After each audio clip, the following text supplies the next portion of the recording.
जय श्रीराम। कर्म बड़ ना भाग्य बड़, आमे कहा पर विश्वास रखिबा या तो आम मन भितर प्रायतः यही क्वेश्चन आसे, मो मन भितर भी आसे भाग्य तो जहाँ लिखा है ताहा ही हम ताले आमे कर्म कहीं करवा। आउ केते लोक थांती माने भाग्य पर भरोसा रखंतेनी, कर्म करंती।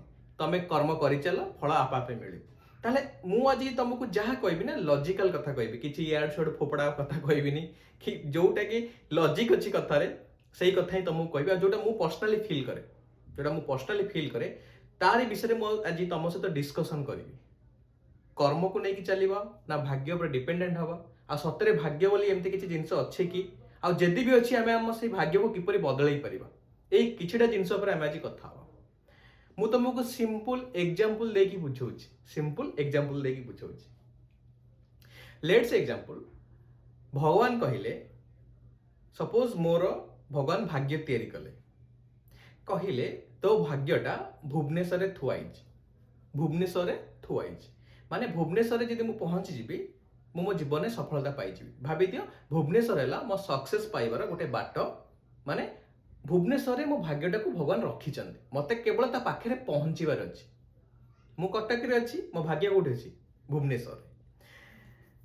तापरे मु डिसाइड करी मु कटक रु भुवनेश्वर कौथे जी, मु चलिकी जीवी, चलिकी गले मत मे भी 10 दिन लगी पारे ना, मु साइकिल जीवी ना, मु बाइक रे जीवी ना, मु कार रे जीवी ना, मु ट्रेन रे जीवी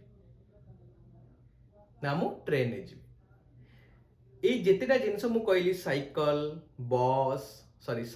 बस कार जहाँ भी कहली तुमको, ये सब है आम कर्म, मु जदि चलिकी जीवी मे भी मते मो सफलता बहुत टाइम लगी पारे। बहुत लोग था ना परिश्रम करूँ, कठिन परिश्रम जहाँ भी कर टाइम लगे, आस्ते आस्ते परिश्रम कर से सफलता पाइबा मे भी बहुत टाइम लगे। आउ केते लोक थांती आहुरी जोरे परिश्रम करते, परिश्रम को आहुरी हार्ड भाव परिश्रम करते, बहुत हार्ड भाव मे भी भाभी दियो जे स्लो परिश्रम करुच्ची मे भी से चलिकी जाऊँगी भुवनेश्वर सफलता पाइबा। जदि मु जोर परिश्रम करी मे भी मते बाइक दरकार मो सफलता को पाइबा भुवनेश्वर पहुंचे पहले। जदि मत आहुरी शीघ्र पहुंचार अच्छी मु ट्रेन धरबी, जदि मत आहुरी शीघ्र पहुंचार अच्छी बस धरबी। ये सब मो कर्म, ये सब डिसाइड होइछि मो कर्म उपरे। भाग्य तो मोर भगवान ऑलरेडी लिखि देइछन्ती भुवनेश्वर थुआई, मते देखो पाइया को हेले मु केते परिश्रम केते कर्म करछि सेहीटा डिपेंड करे। बहुत लोक अलसुआ की बसथांती, मे भी से चलिकी भुवनेश्वर जीवे। बहुत लोगों को शीघ्र दरकार सफलता, से रात दिन एक कर देते, मे भी ट्रेन में बसिक सागे सागे पलैबे। से भगवान भाग्य को भी रखिले, ता सहित कर्म को भी रखिले, दी जन जाक परस्पर सहित डिपेंडेंस। भाग्य को पाइया को हेले ना तुमको कर्म करिया को पड़िबो, जहाँ भी कर्म करिया को पड़िबो। यदि तुम एमती भी कहब, बहुत लोग था भाग्य तो जहाँ लेखा है ताहा हो, भाग्य तो जहाँ लेखा है ताहा हो। मन रखि था जिते भगवान कौन भाग्यर रेखा तुम मुंडे तैयारी करिसेंती, यदि से भाभी दियो 50 पेज तुम ऊपर भगवान भाग्य तैयारी कर मान तुम भाग्य को भगवान 50 पेज रे खातार लिखिं। बेसिकली मन रखि था भगवान के 50 पेज जाक लिखि नी, भगवान लिखि मात्र 25 पेज, मात्र 25टा पेज भगवान तुम लाइफ रे कौन कौन हम लिखि देते तुम भाग्य अनुसार। आउ 25टा पेज ना भगवान फांका छाड़ी, आ से फांका छाड़ी कही तू लेखे तोर कर्म रूपक कलम रे। आउ जो 25टा पेज मु फांका छाड़ी केवल तो पे छाड़ी, तू लाइफ रे कौन अचीव करने चाहू ताकू तू लेखे, कौतर लिखिबू तोर कर्म रूपक पेन रे। सेथिपाई कि जोड़े तुम भाग्य अच्छी से तुमको मिल, आ जोड़े तुम भाग्य भी नहीं भगवान तुमको पेन देइछन्ते कर्म रूपक, तुम निज कर्म बल भी हासिल कर।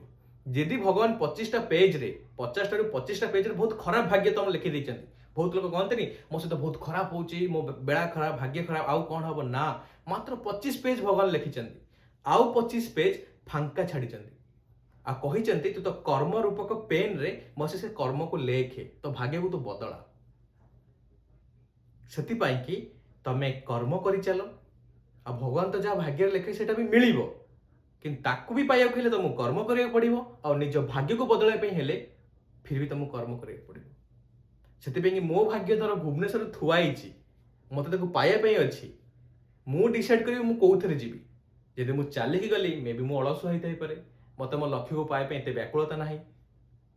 ଯଦି ମୁଁ ବାଇକ୍ରେ ଆରେଞ୍ଜ କରିକି ଗଲି ଚଳିବ, ଆଜି ନହେଲେ ମୁଁ କାଲି ପାଇଯିବି। ଯଦି ମୋତେ ଭାଇ ଅର୍ଜେଣ୍ଟ ନିହାତି ଶୀଘ୍ର ଦରକାର, ସେଥିପାଇଁ ମୁଁ କିଛି ନା କିଛି ମାଇଣ୍ଡରେ ଆଡ୍ କରିକି କାର୍ କରିକି ବୁକ୍ କରିକି ଯିବି। ମୋତେ ଯେତେ ଶୀଘ୍ର ମୋ ସଫଳତାକୁ ପାଇବାର ଅଛି। ସେଥିପାଇଁ କି ସବୁବେଳେ କୁହାଯାଇଛି ବୟସ ଥିଲା ପୂର୍ବରୁ ତମେ ସଫଳତା ପାଇଯାଅ। ସବୁବେଳେ ଗୋଟେ କଥା ମନେ ରଖିଥା, ମୁଁ ବିଲିଭ୍ ରଖେ।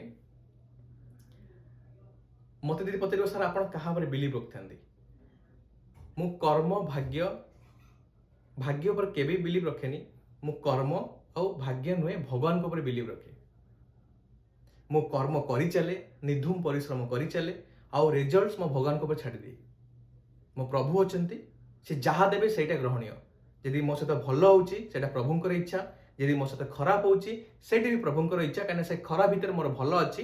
ମୁଁ ଅଳ୍ପ ଜ୍ଞାନୀ, ମେ ବି ମୋତେ ଜଣାପଡ଼ୁନି ଏଥିରେ କ'ଣ ମୋର ଖରାପ ଅଛି କି ଭଲ ଅଛି, କିନ୍ତୁ ଭଗବାନ କରିଛନ୍ତି ମାନେ ନିଶ୍ଚୟ ମୋର ଏଥିରେ ଭଲ ଅଛି। ସେଥିପାଇଁ ମୁଁ କର୍ମ ଉପରେ ଭରସା ରଖେ, ବହୁତ ଭରସା ରଖେ କର୍ମ ଉପରେ ଆଉ ଭଗବାନଙ୍କ ଉପରେ। ଆଉ ସବୁବେଳେ ଗୋଟେ ଜିନିଷ ଉପରେ ବିଲିଭ୍ ରଖେ, ଯଦି ମୁଁ କର୍ମ କରିଛି, ବାହାରେ ଖଟିଛି, ବାହାରେ ମୋ ଝାଳ ପଡ଼ିଛି, ତାହେଲେ ସିଏ ନିଶ୍ଚୟ ମୋତେ ଆଜି ନହେଲେ କାଲି ରେଜଲ୍ଟ ଦେବ। ଏତିକି ଭରସା ମୋ ନିଜ ଉପରେ ଥାଏ। ଏବେ ତମେ ଡିସାଇଡ୍ କର ତମେ ଭାଗ୍ୟ ଭରସାରେ ବସିବ ନା କର୍ମ ଭରସାରେ ବସିବ। ଯଦି ମୁଁ ତମକୁ ସିମ୍ପଲ ୱେରେ ଗୋଟେ ସିଙ୍ଗଲ ୱାର୍ଡରେ ଏକ୍ସପ୍ଲେନ୍ କରିଦେବି, ତମେ ସବୁବେଳେ କର୍ମଯୋଗୀ ହୁଅ। କାମ ଉପରେ ବିଲିଭ୍ ରଖ, କାମ କରିଚାଲ, କର୍ମ କରିଚାଲ।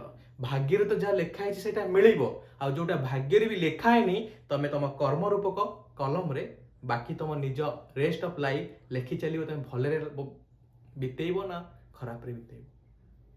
ସେଥିପାଇଁ ନା କର୍ମ ବଡ଼ ନା ଭାଗ୍ୟ ବଡ଼, ଦି ଜଣ ଜାଗାରେ ବେଷ୍ଟ ଅଛନ୍ତି। ତମକୁ ଯଦି ଆପଣାର କରିବାର ଅଛି ତାହେଲେ ତମେ ଗୋଟାକୁ ଧର, ବାକି ସବୁ ତମ ପଛରେ ପଳେଇ ଆସିବେ। ତମେ କର୍ମକୁ ଧର। ଭାଗ୍ୟରେ ତ ଅଲରେଡି ଯେମିତି ମା ବାପା ପିଲାମାନଙ୍କୁ ଫିକ୍ସ ମାରି ଦିଅନ୍ତିନି, ସେଟା ଯେମିତି ଫିକ୍ସ ଡିପୋଜିଟ୍ ଭଳିଆ ଭାଗ୍ୟ ଥୁଆ ହେଇଛି। ବାକି SIP ଇନଭେଷ୍ଟମେଣ୍ଟ ଏସବୁ ତମ କର୍ମ ଉପରେ ଡିପେଣ୍ଡ କରେ, ସେ ତମକୁ କେତେ ରିଟର୍ନ ଦେବ। ଭାଗ୍ୟ ଭାବିଥିବ ବାପା ମାଙ୍କର ଫିକ୍ସ ଡିପୋଜିଟ୍ କେତେ ରିଟର୍ନ ଦେବ, 6% 7%। ତମ କର୍ମ ହେଲା SIP ରିଟର୍ନଟା ହାଇ ଦେବ। ହଁ, କେତେବେଳେ ଲୋ ଦିଏ, ମାର୍କେଟ ଡାଉନ୍ ଥାଏ, କେତେବେଳେ ହାଇ ଦିଏ, ମାର୍କେଟ ହାଇ ରିଟର୍ନ ଦିଏ। ଯଦି ତମେ ମାନେ ସମାନତା ଭାବରେ ଇନଭେଷ୍ଟମେଣ୍ଟ କରି ଚାଲୁଥିବ SIP ରେ, ସେ ତମକୁ କ'ଣ ଦେବ, ଲଙ୍ଗ ଟର୍ମରେ ହାଇଏଷ୍ଟ ରିଟର୍ନ ଦେବ। SIP ମାନେ ବୁଝିପାରୁଥିବ ମ୍ୟୁଚୁଆଲ ଫଣ୍ଡ, ଷ୍ଟକ୍ ମାର୍କେଟ। ସେମିତି ତମ କର୍ମ ହେଲା SIP। ତମେ ସେଥିରେ ଇନଭେଷ୍ଟମେଣ୍ଟ କରିଚାଲ, ମାନେ କର୍ମ କରିଚାଲ। ଯେତେବେଳେ ସେ ତମକୁ ରିଟର୍ନ ଦେବ ନା, ଫିକ୍ସ ଡିପୋଜିଟ୍ ତ ଅଧିକ ରିଟର୍ନ ଦେବ। ମାନେ ତମ ଭାଗ୍ୟ ହେଲା ଫିକ୍ସ ଡିପୋଜିଟ୍, ତାଠାରୁ ଅଧିକ ରିଟର୍ନ କିଏ ଦେବ, କର୍ମ। ତମେ ଯାହାକୁ ଯାହା ସହିତ କମ୍ପେୟାର କରିପାରିବ। ସେଥିପାଇଁ ଗୋଟେ ଜିନିଷରେ ବିଲିଭ୍ ରଖ, କର୍ମ ଉପରେ ଭରସା କରିଚାଲ, ଆଉ ସେ ତମକୁ ବହୁତ ରିଟର୍ନ ଦେବ। ନା କର୍ମ ବଡ଼ ନା ଭାଗ୍ୟ ବଡ଼। ଯଦି ତମେ ଗୋଟା ଜିନିଷକୁ ଧରିବ, ଭଗବାନଙ୍କ ଉପରେ ଭରସା ରଖ, ଆଉ ନିଜ କର୍ମକୁ ନିଷ୍ଠାପର ଭାବରେ କରିଚାଲ। ନିଜ ନିୟତ ଠିକ୍ ରଖ, ନିଜ ଚରିତ୍ରକୁ ଠିକ୍ ରଖ। କାହାକୁ ଠକିବାର ମନୋବୃତ୍ତି ଆଣନା।